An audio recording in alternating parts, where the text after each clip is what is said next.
I'm honored to be here. I find these TED Talks fascinating and inspiring. Some of these people, the speakers, are so smart that they just hurt my brain. I'm not going to hurt anybody's brain. That's my first promise. Every day, we have a choice when we wake up. We can focus on what's wrong with our lives, or we can focus on what's right with our lives. In the next 10 minutes, I'm going to illustrate how focusing on what's right with our lives, rather than what's wrong with our lives, is the best way to fix what's wrong with our lives. Moreover, focusing on what's right with the world is the best way to fix what's wrong with the world. This is my nephew, Oliver. Oliver's 3 years old, and I went for a lunch date with him the other day. And so I picked up Oliver. We live in downtown Boston, and it was nice weather, so we went to a picnic table. That's a picture of Oliver enjoying a peanut butter and jelly sandwich. And so that's the end of my speech. Thank you. So Oliver, while I was getting the lunch out, jumped off the table, and there was an elderly woman at a bench near us, a very elderly woman. And before I could stop him, I thought maybe she was homeless because her bag was a little bit dirty. And before I could stop him, Oliver introduced himself. And the woman said, how old are you? And Oliver said, guess. And she said, I think you're 4. And he said, I'm 3.5. How old are you? And the woman said, guess. And then Oliver took a step back and looked at me for help. And I was like, dude, you're on your own. You can't win with a woman's age, right? So Oliver knew he was on his own. He took a step forward again. He looked at her and gave it his best shot. 1,000? I'm dead serious. And so before I could apologize, the old woman was laughing at the top of her lungs, and Oliver was laughing, and then I started laughing. And pretty soon she joined us, and we made friends. And when we were kids, we were all optimistic. We all lived our lives like this. And Oliver showed me something that day because he focused on the opportunity. He didn't focus on the obstacles. Unfortunately, as we get older, we tend to focus on the obstacles and not the opportunity. So we become skeptical as we get older instead of living like this, and we live a bit more like this, and we become pessimistic. Don't give me that look, any of you, because you're all guilty of it. Maybe not you guys, not yet, right? So the thing is that nobody wants to be pessimistic. Being a pessimist is not fun to be around, and pessimism adds anxiety and stress to our lives. The reality is that everybody on the planet wants to be happy. Some people think that having nice things will make them happy. Some people think that being some special place will make them happy. The reality is that the only thing that can make us happy is our disposition, our view of the world. This is my mom, Joan.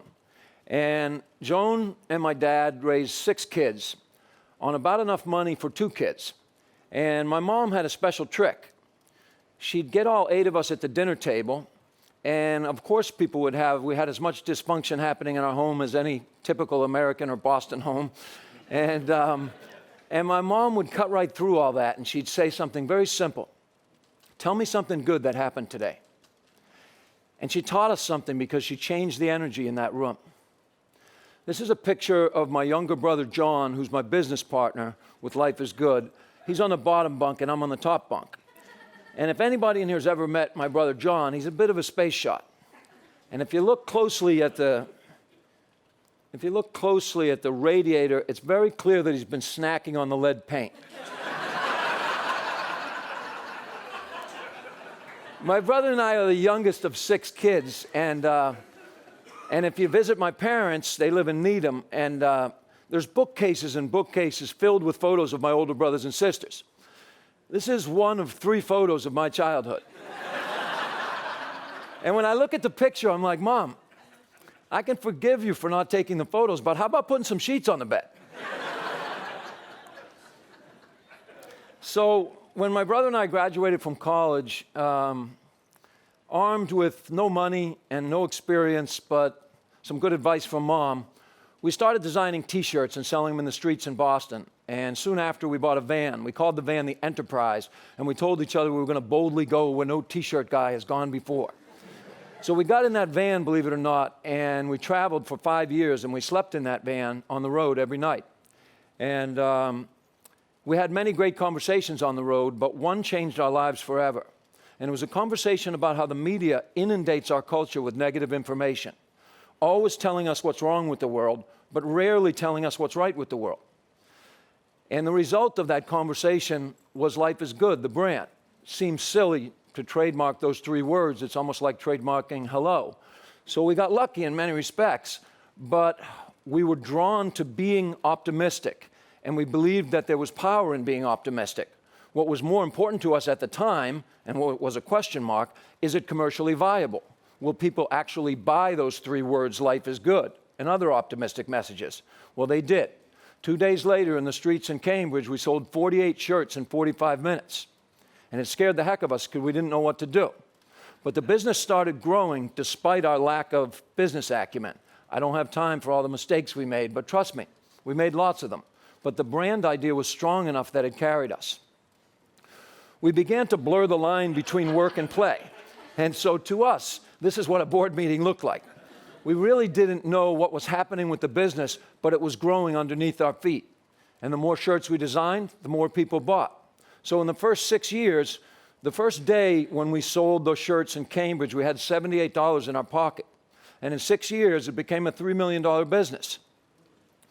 We thought we were on our way to the moon, and we were just enjoying things. And people ask, because we have a Life is Good Kids Foundation these days, did we start with the idea of an integrated model, for-profit and non-profit? Trust me, I had no idea what an integrated model was, and I guarantee you my brother had no idea what it was. We were just trying to avoid getting a job.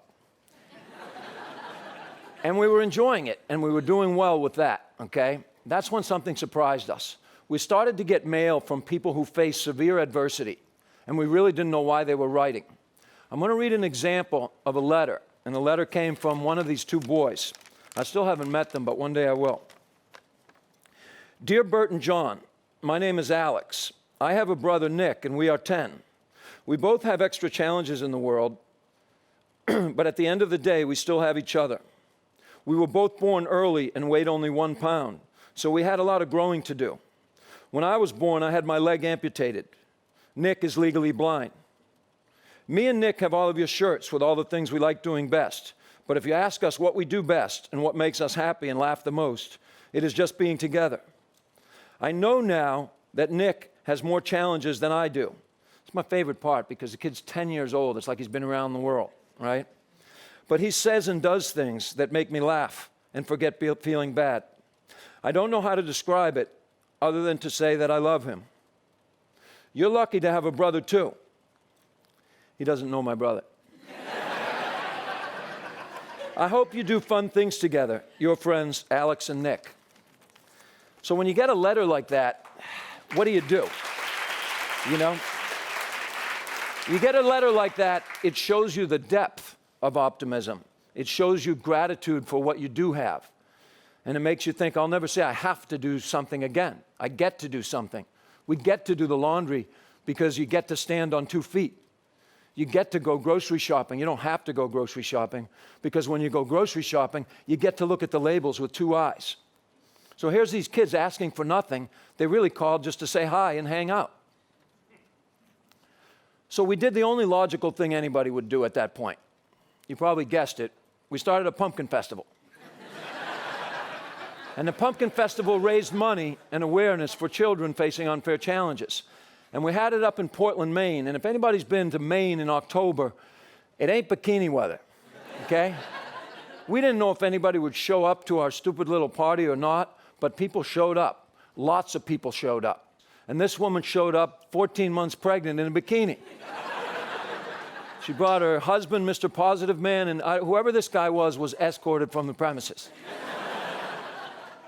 That festival grew and grew, and eventually we broke the Guinness World Book of Records for the most lit pumpkins in one place at one time on the Boston Common. Eventually, the Life is Good, and it raised, that first year it raised over $100,000. In 2006, on the Boston Common, it raised $500,000, every penny going to kids who need it. The Pumpkin Festival has now become the Life is Good Music Festival. This attracts 30,000 optimists for a weekend who get together and hear great artists. This is Michael Franti in the picture. We've had Dave Matthews. We had Jack Johnson this year. So it's fun for us. We're still blurring the line between work and play, but we weren't born for business. Business was born for us. Business is a tool, and our optimism and open-mindedness allowed us to listen to those boys and other letters and convert what we were doing to be a little more meaningful. This kid, I have no idea. He's at one of our festivals, and I don't know what he's looking at, but we literally blew his mind. The community of optimists has grown, okay? So social media has a way. I mean, the internet was only invented in 1989. In a short period of time, something remarkable has happened, and it's a beautiful thing for humanity. For the first time in the history of the world, customers, the people who buy things, have taken control from the people who sell things. So my brother and I are still busy making mistakes with our business. But you know what? People believe in us. They believe in us. They don't care that we make business mistakes. They believe in us. They believe what we're doing is authentic. We now donate over 10% of the profits from Life is Good, no matter what we do, to kids that need help. So people read about that, and they care about the causes that are important to them, and they invest in them. That is the way that capitalism is going. Capitalism isn't broken. It's been abused. And optimism and open-mindedness enables us to see that. For us, this is just the beginning of our road trip. We just signed a deal with Hallmark, a $5.5 billion company. I get millions and billions mixed up. Everything we ever put on a T-shirt is now going to be on a greeting card. You know why that's just particularly cool? Because 10% of our profitability from that will go to kids who need it. So we're harnessing one of the big, bad capitalistic companies out there to do great things. And you know what? Hallmark and Life is Good are attached at the hip now. We signed a second deal with Smuckers, another company that's over $5 billion. I got it right that time. The thing that's cool about that, we're making gourmet coffee. I don't drink coffee. I don't know anything about coffee. I don't care. 10% of the profits from that coffee is going to go to kids that need it. We're going to travel throughout the world, and we're going to bring our little brand everywhere we go, and we're going to help kids all over this world. We're not selling the company, and we're not going public. We're doing what we like, and we're liking what we do. You each have a road trip. Your life is a road trip, and we all share the road of life together. Be good to each other. Love yourself, love each other, and enjoy the ride. You too. Give me a high five. Attaboy. Thank you.